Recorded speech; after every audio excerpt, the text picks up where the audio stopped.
welcome back!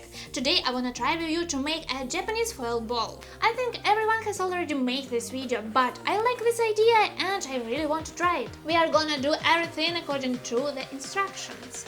And the first step, crushing up your foil. In this DIY we use baking foil. Let's make a medium-sized ball.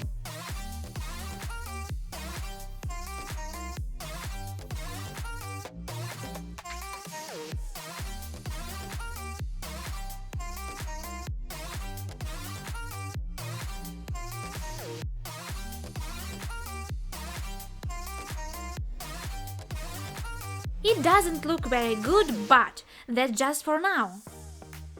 The next step, pounding the ball. It's better to do this with heavy object, and I take this task very seriously. I was hammering on all sides to turn it into the sphere.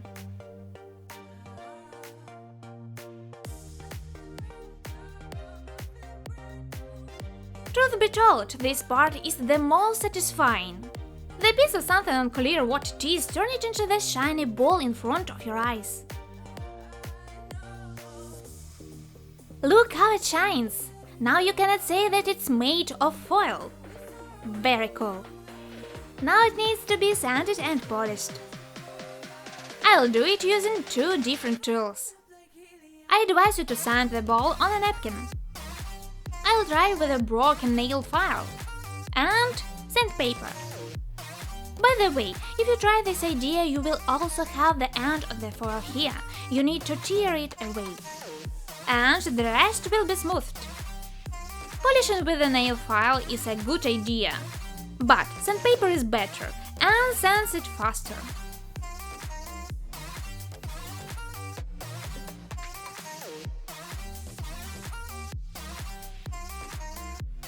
Here's why you need a napkin. Sanding produces a lot of aluminum dust.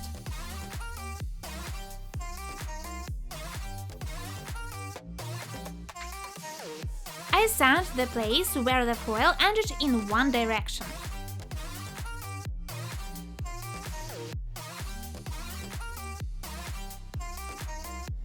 When the surface became more or less smooth, I began to do differently.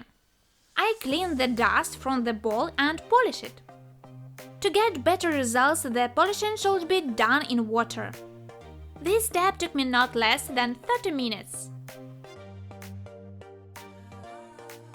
So far it looks pretty neat, so I just wipe it. And it's cool! From the first glance it looks like a heavy metal ball, but actually it's very light. Reminds me of an anti-ignorance anti-stress you can sometimes find in shops. That one can be thrown into something or someone, causing no damage since it's so lightweight. A kind advice from Station. You're welcome! Thank you so much for watching, I hope you liked this video and found it satisfying. If you did, please like it and subscribe. See you soon and bye!